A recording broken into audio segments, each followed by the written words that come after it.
Pada suatu ketika, saya bersama istri pulang dari sebuah kota.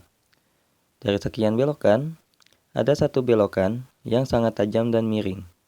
Sebelum tiba pada tikungan tersebut, istri saya berkata, "Ayang jangan cepat-cepat bawanya," karena khawatir motor yang kami kendarai membuat kami tersungkur saat menikung. Padahal jalan tersebut cocok untuk melakukan manuver MotoGP. Hehe. Setelah melewati tikungan tersebut, saya beri sedikit hiburan kepada istri saya agar tidak perlu mengkhawatirkan cara berbelok yang terkesan menyeramkan itu. Namun dalam hati saya bertanya-tanya, kenapa sih banyak belokan atau tikungan dibuat miring? Apa supaya air tidak tergenang di sana? Atau biar bikin sungai buatan saat hujan deras?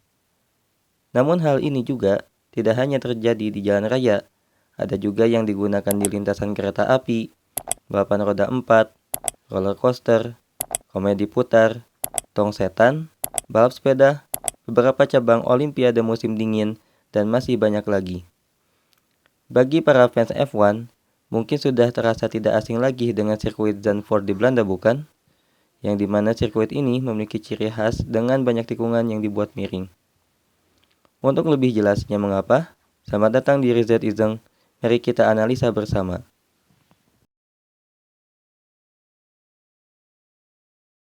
Bayangkan, ada sebuah kereta yang di dalamnya tersimpan sebuah kotak dan sebuah bandul yang diikat dengan seutas tali di atasnya.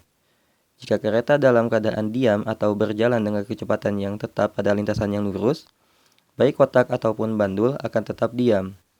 Menurut hukum gerak Newton, ada dua gaya yang saling meniadakan bagi kotak, yakni gaya berat dan gaya normal.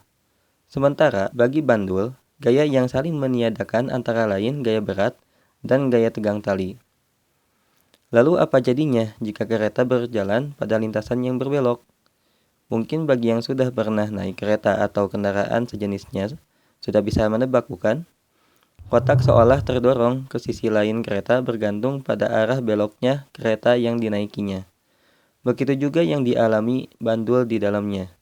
Jika kereta berbelok ke kanan, maka kotak dan bandul akan bergerak ke sisi kiri kereta. Begitu pula sebaliknya. Jika kereta berbelok ke kiri, maka kotak dan bandul akan bergerak ke sisi kanan kereta. Alasan kedua, benda bergerak ke sisi lain kereta disebabkan oleh suatu gaya yang disebut dengan gaya sentripetal.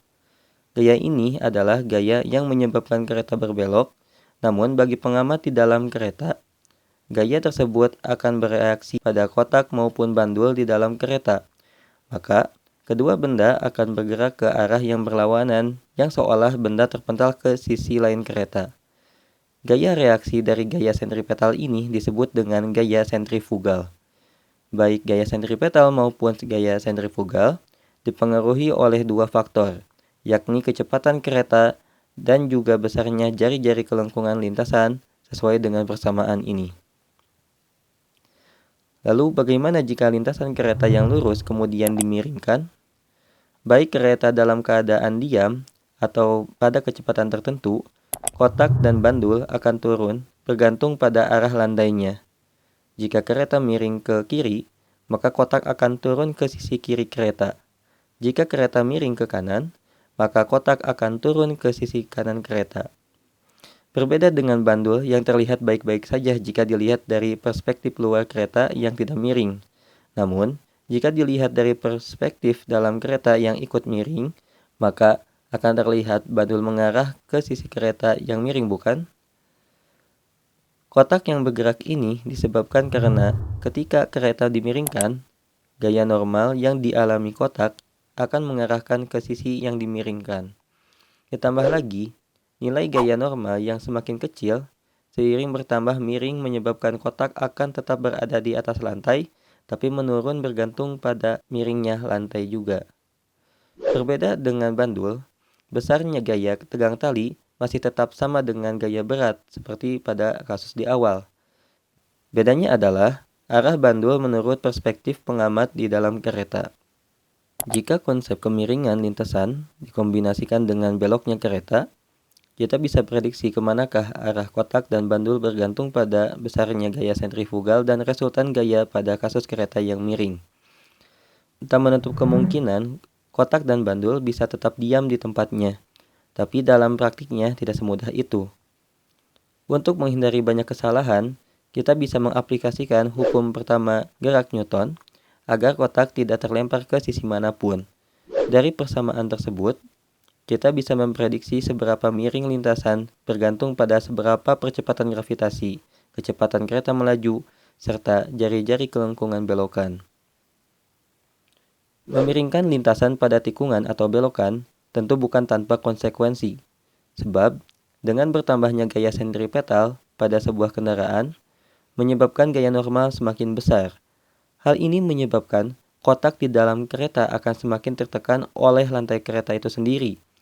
Oleh sebab itulah, mengapa pada tes G-force yang umumnya untuk calon pilot jet tempur, kita bisa melihat bagaimana orang di dalamnya merasakan tekanan yang sangat besar yang membuat wajah pilot terlihat seperti penyok. Namun ada keuntungan yang bisa diperoleh terutama untuk kendaraan yang biasa melaju di aspal, karena ketika berbelok pada lintasan yang miring, membuat grip ban semakin tinggi. Meskipun ban jadi cepat aus, tapi dapat berbelok lebih agresif, serta menambah akselerasi yang lebih besar ketimbang di jalanan yang lurus.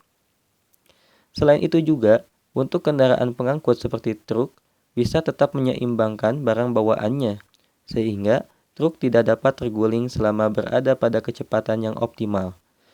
Bahkan, bagi pengendara sepeda motor pun tidak perlu harus melakukan kemiringan yang berlebihan, karena sudah diwakili oleh kemiringan lintasan.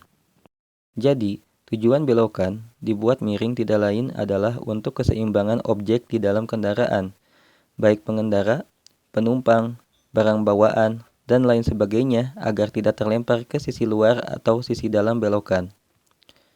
Menurut opini saya pribadi, sebaiknya pada sebuah belokan dibuat kemiringan yang bervariasi, karena tidak semua kendaraan dapat melaju dengan kecepatan yang sama. Selama hal itu bisa dilakukan, kecelakaan pun bisa diminimalisir.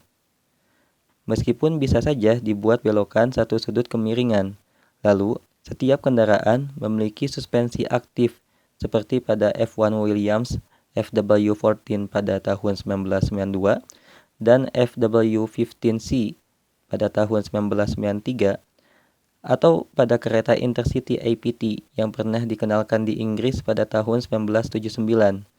Namun, hal ini tentu akan memangkas ongkos yang lebih besar lagi.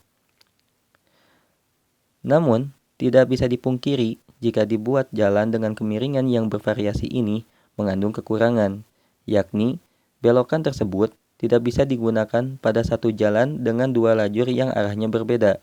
Yang dikhawatirkan, pengendara dari sisi lain harus mengencangkan kecepatannya yang berpotensi kecelakaan yang lebih beresiko. Yang ada harus dibuat belokan atau lajur tambahan agar setiap pengendara tidak terganggu dengan kendaraan yang arahnya berlawanan. Konsep ini mungkin cocok untuk jalan tol atau jalan-jalan tertentu yang sudah dikhususkan satu arah. Tapi boleh saja jika dibuat dengan satu variasi kemiringan dengan catatan ada batasan minimal dan maksimal kecepatan yang mampu ditempuh oleh setiap kendaraan. Bisa jadi ini adalah alternatif terbaik agar keselamatan dapat ditingkatkan dan di sisi lain lebih efektif dalam pembiayaan ketimbang cara sebelumnya. Video ini adalah video pertama saya di dalam kajian Rizet-Ism. Bagaimana menurut kalian? Jika ada pertanyaan, kritik, saran untuk video ini bisa sampaikan di kolom komentar. Jika suka dengan video ini, silahkan klik tombol like. Dan jika ingin mendapatkan video update lainnya, bisa masuk atau subscribe channel ini.